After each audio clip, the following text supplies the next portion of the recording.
Welcome to Memorable Marketing by Media Group. This is episode 15. Can't believe we made it that far. Today we have a very special guest on. We have Ollie Roswell, who is Chief Marketing Officer at 8cap. Besides being a great Chief Marketing Officer, he's also a really, really nice guy, and he really opens up about the challenges and the pros and how to differentiate in a marketplace when you look like a lot of your competitors. What do you do? How do you stand out? And how do you deliver a different service? This is a great episode. Stay tuned and enjoy.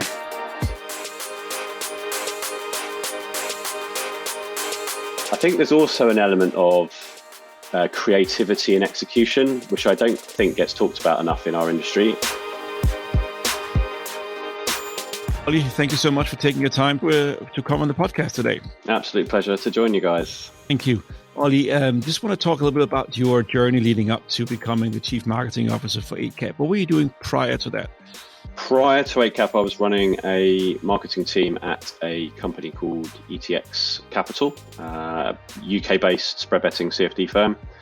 So my background is predominantly within the CFD trading and FX trading sector, 13 years or so across a variety of different brands. I was running a small marketing team, 8 to 10 people at ETX, and I left during the course of 2019. It feels like a very long time ago with all the lockdowns that have happened and trying to work out the last couple of years. And I landed at 8cap during the course of 2019. What do you do as a work at Chief Marketing Officer at 8cap? What's your primary role, and what are you working on at the moment? So my main role is to deliver growth through direct marketing activity and to also support other parts of the business to grow awareness of who 8cap are, what we stand for, and to build to build brand reputation and brand equity in the markets that we operate in. I predominantly say to people when they ask me that question that I'm responsible for leading a team to deliver that. And I think that's a really important distinction that I've personally learned over the course of the last 4 to 5 years as I've moved into more leadership roles. And I'm less doing, I'm more leading, I'm more managing.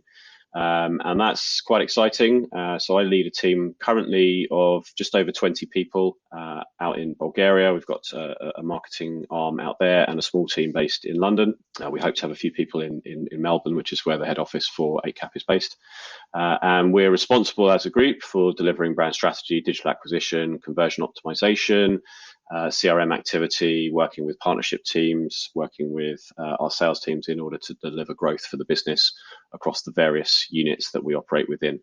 It's quite a full mix, full-on role that has had some exciting challenges, some real challenges over the course of the last couple of years. But it's been a good couple of years to work in the business here. So you're managing a team of 20 plus people. That's pretty impressive across 3 different countries. What are the main challenges? Physically not being able to. I'm a people person. I like being in front of people, which would have been nice to be able to do this podcast in person actually, but I find it difficult not being with the bulk of my team out in Bulgaria. So before lockdowns, I was traveling out there 1 week every 6 or so. I think it's really important as you grow from a small team to a larger size team that you try to retain the element of culture that you're looking to embed within your team and the ethos you're looking to embed within that team. So I find I'm much better at doing that when I'm there in person. So I find that quite challenging. Culturally, the Bulgarian culture, the Bulgarian ethos is different to the way that we would operate in other markets, and that I found really, really fascinating. Super pragmatic set of people, hyper talented, real can-do attitude. Really want to make the business a success and see how they're adding value. And I really love that about working with our Bulgarian counterparts. We've got a really, really strong team out there at the moment, and actually, I'll look back on my time at 8cap in the future and say that that's one of the things I'm most proud of is that we've been able to do that. And because I'm a control freak, I think one of the things I've had to learn as I've moved into a leadership role, regardless of whether it's, I'm managing people in one office or I'm managing people in 3 different offices, often do two different offices at the moment, is, I'm not doing the doing, and I really need to trust in the real expert people that I brought into the team to get that done. I think probably being in lockdown has actually helped me do that, because I've just had to naturally allow people to, do the jobs that we brought them in to do, which has been an interesting learning cycle for me. You operate, I mean, you're a chief marketing officer, obviously, for 8cap, and you are in a very crowded marketplace. There's many different players, and you have been working in marketing for some of your competitors. How do you stand out in this crowded marketplace as 8cap? Okay, I think that's a really, really interesting question. As you pointed out there, it is very hard for us to differentiate ourselves from the rest of the market in this sector because so many providers operate in many, many territories, offering a very similar product at a very similar price point. And so it's not an easy thing to do. For me at 8cap, it's about being very, very clear what our positioning is. And that positioning is very much about building the home of MT4 and MT5 traders. And I think the point about we are building this home is really, really important. And that kind of leads me on to my next point. I think it's really important for positioning and for enabling you to stand out in a crowded marketplace, to be authentic and to be consistent with the message that you're delivering. So we're authentic in saying we're not there yet. We are building a home, and we want users to be part of that. We want our clients to be part of that. We're delivering fresh products that are unique within the marketplace in terms of tools and tech that you can use to plug into the trading platforms. We are partnering on an exclusive basis with education providers to help support clients on their trading journey with us, which you will not be able to access with other providers in the space. So there's a very broad answer, which is based around clarity of positioning, consistency, authenticity. But there's a very specific answer in our case, which is our positioning is, as such, building a home of MT4, MT5 traders. And we deliver that through great products, great education, and great support.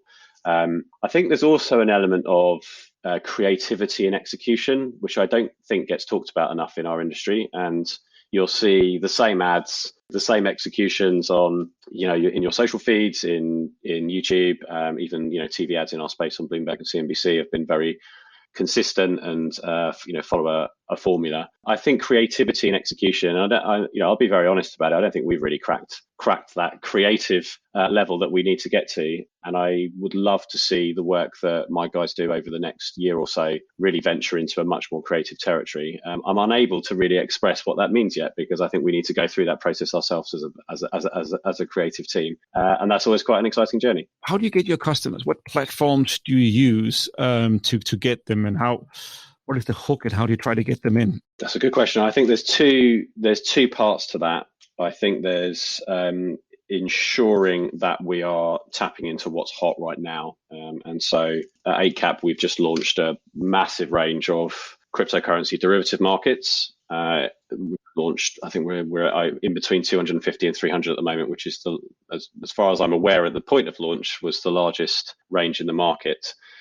We'll all be very aware on this podcast, and for any listeners who are watchers on YouTube, we'll all be very aware of how the crypto market has just completely exploded in the last year and a half or so. And so our approach has been to tap into that very much so. So trended topics, products, unique products and elements, so integrations that we've made, products that we've added to our platform that you won't be able to access elsewhere. And then also on the educational side of things, I think you have to look at what's happened with personal investing products over the course of the last 18 months, 2 years during lockdowns. A lot more people taking control of their money. So we're looking to tap into that new to market, that next wave of trader side of things. So that requires a lot of education and a lot of support for users, a lot of lead generation activity through social for white papers, ebooks, and that kind of route to start to nurture and build trust in our product and our service over time.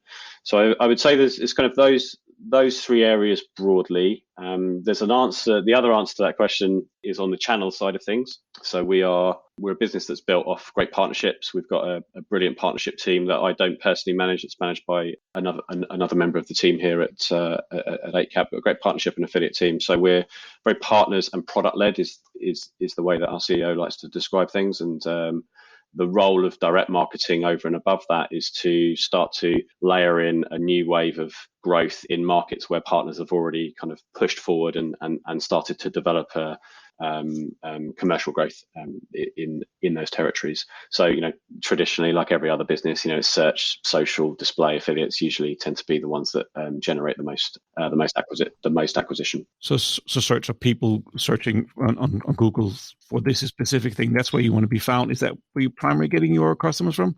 We will be generating a lot of our acquisition through search and social. That's predominantly, most businesses in our sector will be doing very, very well through those channels, but also through affiliates. And we find, affiliates, which I don't personally manage within our team. That's managed by our partnership team.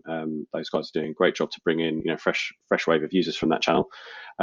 We find that affiliate traffic tends to convert a lot better further down the pipeline, and that's because the user intent at the point of purchase is, these users have been referred, they're ready to take the next step. Whereas if somebody's arriving via a direct channel, they've made they've made an effort to come through usual search behavior, or they've been stopped in their scrolling behavior in a social channel, they are less likely to take those final steps to get into trading than they are if they've already quite far down the funnel from an affiliate. So we try to balance those two quite carefully, and we're not perfect with looking at the numbers in terms of conversion and as a broader picture, but those are the channels that and the slight differences between how they convert from our side. Why do you think affiliates are better than at delivering hotter leads, warmer leads, as you want to use that expression, than the own search and social media you're doing? Why do you think the affiliates are better than that? They're better because affiliates are further down the purchase cycle for users. So if I've arrived at a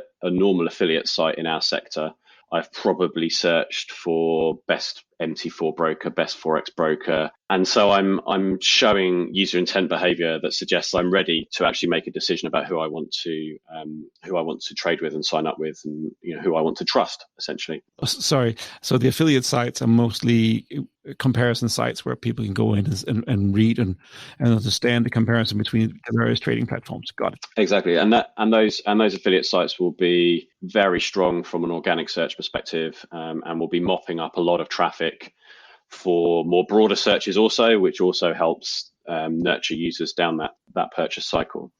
On the other side of it, on the direct side, what we find is, and it's actually something that I brief my guys on when we're producing creative, every piece of creative I think we need to produce needs to be designed to stop somebody from scrolling. That's the same. I feel that that's the same reason that people don't convert as well from those channels, although we generate many, many, many more leads, which is quite an interesting trade-off that we need to work with. If I'm on Facebook and I'm scrolling, I'm in general consumption behavior. I've been stopped by an ad that I've seen. I found it interesting enough to want to click and start a process. But actually, because I'm in just general consumption behavior, and what you're doing when you sign up for a product like ours is it's quite a highly involved process. You are having to trust a new financial services provider, and that's not an easy thing to do when you're just in that general consumption behavior, I think. And so I think people kind of run out of steam sometimes during the process. I think that's just a very natural user behavior. Actually, I just want to go back to Instagram, or actually, I probably need to do a little bit more research. I may have been on the train when I clicked on that ad, and I'm just not ready to do this right now. Whereas if I've come through an affiliate, I'm ready. I feel like that user is much more ready. And also, once they get through on your side, they have to start filling out, know your customer, all the details, all the private information, all the financial information, because you're going to report that. So it's a lengthy process to sign up. Okay. So is it mainly Facebook, or is it any channel like TikTok? Are we talking YouTube? What are the main channels you guys are on? Facebook and Google products. Those are top of our list for sure. We're currently in a crypto-only strategy in terms of external messaging, and so inherently causes a lot of challenges with the channels that we can use. And everybody within our industry and adjacent industries who's trying to market a crypto product will find the same challenge at the moment. So one of the things I'm looking to address as we move into next year is how we better segment the target audience from a Forex crypto perspective, and how we use those channels to communicate those. But to answer your initial question, if we were running Forex or platform related or trading educational related campaigns right now, it would be Google and Facebook products that would be generating most of the acquisition. Ollie, so let's say I'm a new customer. I just sign up to your platform. I've been through the whole verification process. I've improved. You've seen my driver license, my bank cards, my social security, whatever, all those things to get approved and know your customers. What's the next steps that happens when I sign up? And how do you educate me to use your platform? You mentioned before you did a lot of education there. So how do you make sure that I not only understand your platform, but also I end up using it? That's a great question. That's a great question, and a lot of different brokers will have a slightly similar answer. I think in our world, in 8Cap's world for clients, we're in the process of building out a new educational proposition. What I'm looking to do is to deliver much more hyper personalized education based upon your trading interests. And once you begin trading based upon your trading behavior, Thomas, you may decide that you want to come in and trade, commodities, gold, oil, whatever. I may decide that I want to trade Forex. We shouldn't be getting the same kind of education. We should be getting education that's relevant to what we've been trading. And I think some brokers in our sector do that better than others. We're not there yet, but personalization of that content, I think, as a theme, is the first thing I'd point out there. Second to that, we've got, every broker will say, but we've got an awesome sales teams based out in Australia and also in Bulgaria who talk clients through that process. You'll get a very personalized one-to-one session to get you up and running and to kind of build your confidence. And we get a lot of good Trustpilot feedback on the kind of service that clients are getting in that area.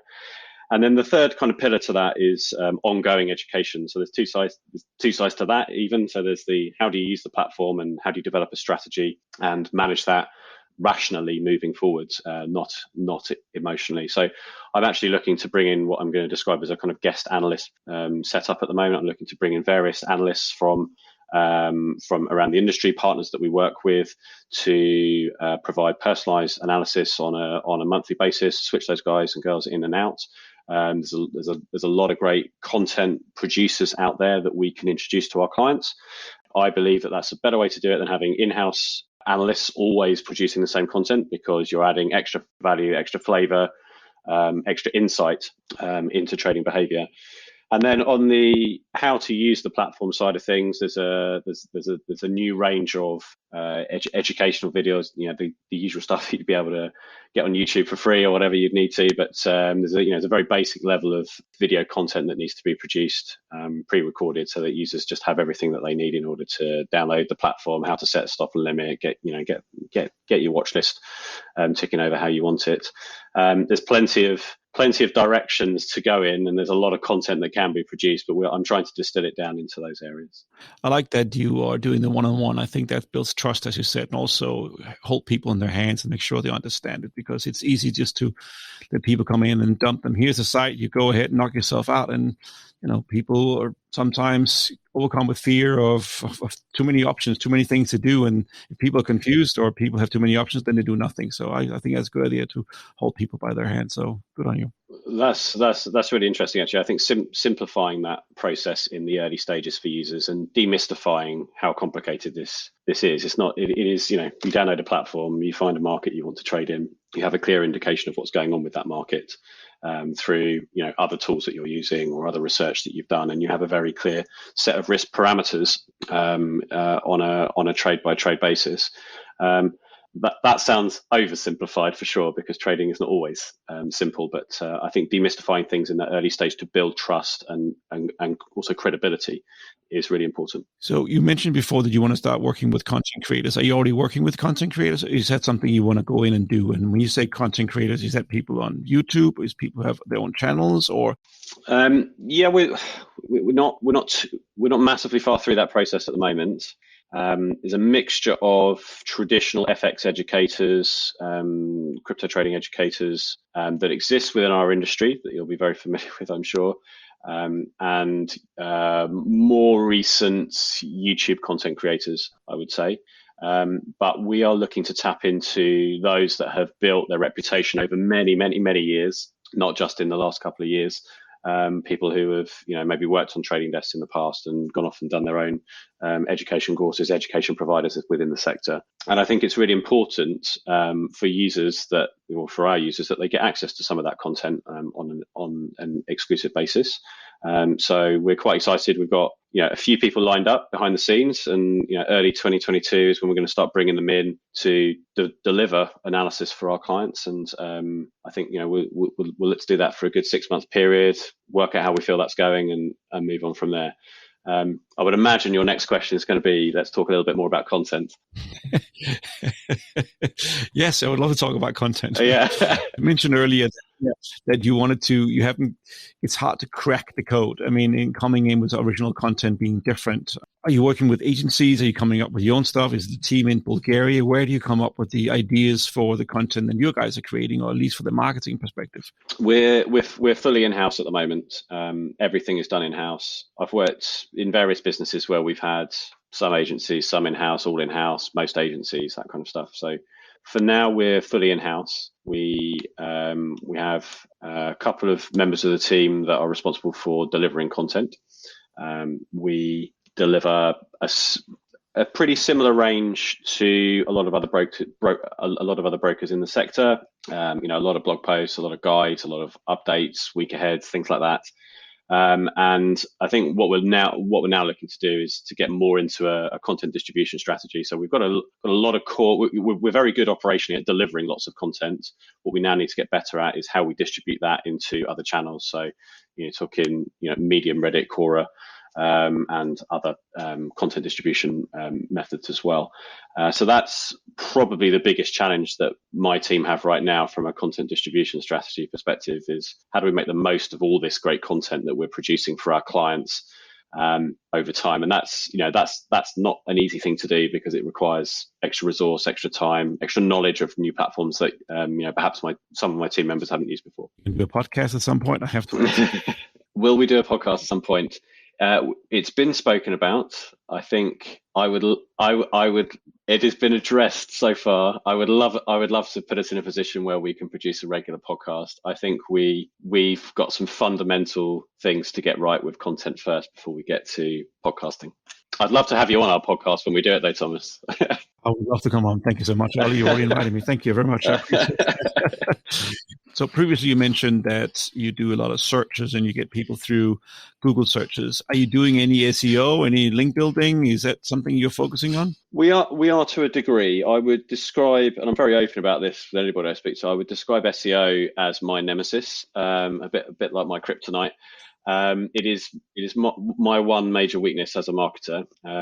My background is very much in integrated marketing campaigns, big branded campaigns, and more recently, conversion rate optimization, CRM activity. And so my natural inclination is not to love SEO because I'm great at spending money, because I much more enjoy spending money on more immediate results. However, I'm very, very conscious of the importance of a really, really strong and stable SEO strategy to grow our business, or any business that wants to succeed. So I'll start with that. It's my one weakness, and I think my job is to make sure I've got great people around me and great agencies such as yourselves that we've worked with in the past on that side of things to deliver growth from SEO, and to support other channels also. To improve that search landscape. What we're doing at the moment, our focus is very much on the technical side of things, on the technical optimization side of things. We've got a great dev team out in Bulgaria, the Wizards, as I call them. So they're responsible for ensuring, from a technical perspective, that we're up to scratch. We've worked on a small amount of link building activity, but we're not very strategic yet in that area. We've worked on a reasonable amount of content production, but if I'm brutally honest with the work that we've done so far, we're just not there yet with a stronger SEO strategy. So I would say probably it's probably the weakest channel for us currently. We're very strong on we're very strong on the brand side of things, as any good brand will be. but we're not very good yet on the content production and the broader SEO strategy side of things. You think that's one of the challenges as a CMO is that you're measured by results. I mean, everything is measured by results, and you always have the next quarter, next month, the next term that you have to meet these deadlines. So is it easier? I guess I'm leading the question here, but as a CMO, it's sometimes easier just to focus on the next term and the results to get there and how to get there faster, because when you spend money right now, you can see an immediate results, whereas SEO is long and slow burn. It costs money, but in the long end, it does provide traffic. Do you think that's the right assumption to make? That Yeah, spot on. I think it's a natural pressure of a business the size of ours at the moment. We're a small to medium sized business trying to grow into a medium sized business towards a large sized business. So, my job is to ensure that I build sustainable marketing activity for the long term. And structure expectations for the people that I work for, that some techniques take time to mature. We're a business that is still entrepreneurial at heart, which I really love about this business, which naturally moves towards more shorter term targets and more shorter term focus. How do we pivot to do X, Y, Z, without going into too many details because we're a privately owned business. What's the next thing that's going to commercially benefit the business? How do we pivot quickly to do that? And I really value that approach, actually, because it's not an approach I've experienced too much in previous businesses. I've worked in one particular much larger corporate, which was a lot slower to turn when things changed. But there's often a short-term pressure to deliver, which causes problems with channels like SEO, where I can't show on a week-to-week or a month-to-month basis spikes in fresh leads or demo accounts or whatever it may be that we're focusing on that month. So on one side, super exciting because it's constantly shifting. On the other side, I'd love to get us to a point where we're building really, really sustainable longer-term marketing growth. So, and not that we're going to go into all the details right now, but what we are finding from an agency perspective is that content creation can actually be part of SEO. You can build authority, you can build expertise, and you can bring that out in articles based upon, so when you do keywords and when you do articles, they're based upon data and what's being searched for in the market. And you can build that authority around your content, and that really helps in the shorter term and certainly also in the longer terms in terms of SEO. But that's a little side story. SEO is it's funny because SEO is it's quite simple to understand, but it's very complex to execute. And it takes so long for results to be there. So it's easy to focus on the here and now, which of course is running ads and getting massive amount of traffic. So I was just going to say, it's just very high on my list of the next big challenge that I need to tackle within the team. I think it's kind of the year naturally comes to an end, and we start to plan for 2022, and we're deep into that process. So we'll see where we get to. How do you keep on top of a constant evolving marketing world? I mean, there's new channels constantly opening. There's new options. There's new avenues. There's new search engines. Everything is constantly evolving, and you are operating in Europe and in Australia, maybe also across the world in other languages and cultures. How do you stay on top of that as a CMO? Do you listen to other podcasts?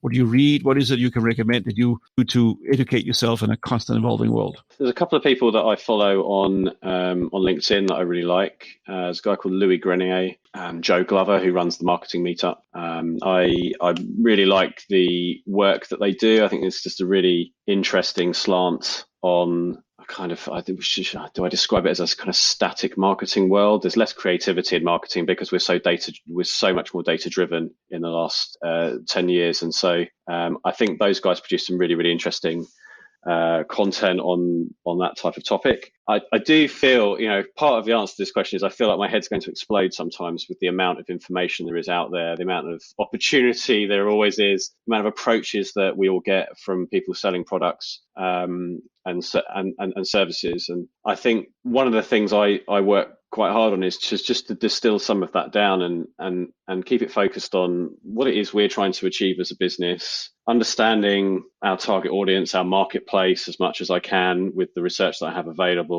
and understanding what channels and messages are most likely to want to appeal. and therefore then go out and do my research. So if I just allow lots of different sources to bombard me with what's going on in an ever evolving marketing world, which is kind of where your question started from, I just don't have enough capacity for it. Yes. So I tend to focus my research on, specific channels I know are, working well for us now. How do I find out more about that channel in order to establish whether we can really get more out of that. And there's plenty of resources out there for that. You mentioned TikTok earlier, and there'll be all sorts of financial product marketers talking about TikTok and whether it's right for us and all of that stuff. And I think you have to be very, very careful with whether TikTok is right for your audience or how to move in or how to move in there. There is another side of the business that I work on here that we'll talk about another day, I'm sure. And TikTok is very, very high on the list of channels that we want to move into over on that side of the business. But I have to be very, very careful with the amount of information that I choose to consume in this topic. Otherwise, I will just explode. We're human beings, so it makes sense. So I'm going to send you an email, make sure I get those names correctly and find the LinkedIn addresses to these people, LinkedIn profiles, and put them in show notes if other people want to follow them. Now, a couple of episodes ago, we had a guy on called Arun Kavali, who is the Chief Marketing Officer for IBM Consulting in Asia Pacific region. And he said something, because you mentioned this whole thing with data. We're so driven by data. And he said that we're so science focused at the moment in terms of marketing. Everything is about the science, and we've forgotten the art. And I like he put it between the science and the art. And he mentioned art as being the creative content, the creativity, the marketing, the things that pop that you talked about earlier. And he said, we're so focused on the data that we forget about the art. And I just mentioning that here because it seems to mirror what you're saying here, that we have to get back to the art to get through to the marketing message, to get through to people. I couldn't agree more. I mean, I think back to the early stages of my career where I was a lot more involved with creative agencies and being involved in creative agency pitches and seeing fresh ideas coming through. I think it's really, really important, science, data, hugely important to analyze where everything's coming from. But there's this kind of intangible level of creativity that you can't see in data that makes somebody feel something about your brand.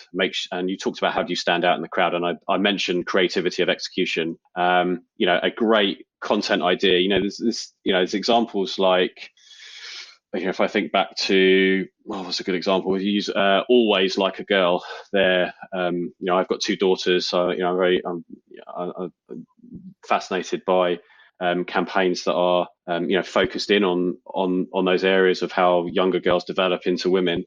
And Always Like a Girl, incredible content idea, really struck a chord with me emotionally and with other people when I talked to them about that campaign. Sony Bravia, the Jose Gonzalez advert, the Guinness Creative, the 90s Nike football adverts, great creative ideas. Of course, there were, you go back into the 90s, there were less channels that those could explode into now, but there's many, many more channels that if you imagine the Sony Bravia ad being around this, in the last couple of years with the amount of channels that are available. I get really excited by great creative, and I think I would love to take us in 2022 in business that I work in now. I would love to take us back to a much more creatively focused content and advertising, if that is relevant for as a channel to communicate with our users, which of course it is.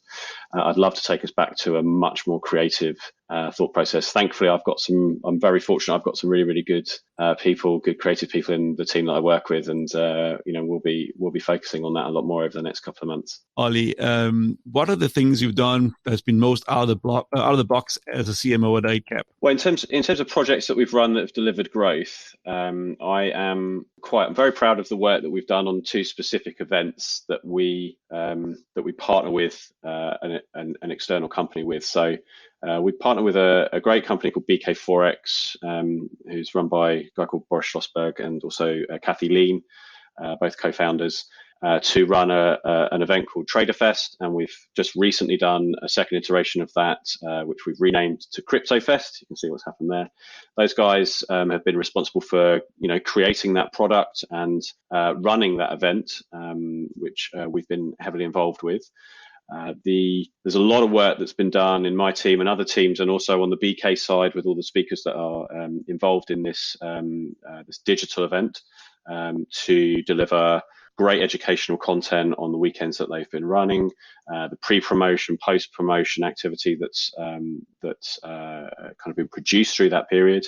We delivered, I think, something like 5,000 to 6,000 attendees on the first event. For the crypto trading event, it was slightly less. I think we were in between 3,000 and 4,000 attendees through the weekend that was run online.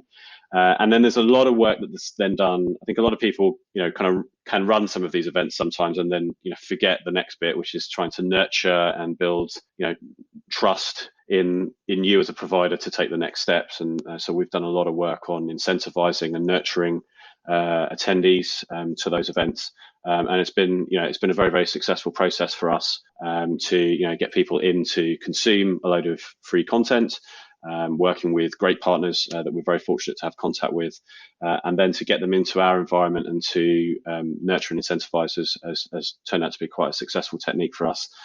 So we're looking to actually take that lesson and apply that to some of the other work that we do on a more direct marketing basis. And we're working on a lot more softer lead generation through access to free educational content and a lot more nurturing cycles in order to deliver people through our conversion process and into making a final decision that they'd like to trade with us. So I would say I'm particularly proud of those two events that we've been involved with. We're not the primary people specifically running those. That's done by our excellent partners. But we've produced some great acquisition from that as a result. Ollie, you're a busy man. It's midday in London and it's evening here in Australia, so I'm going to let you go soon.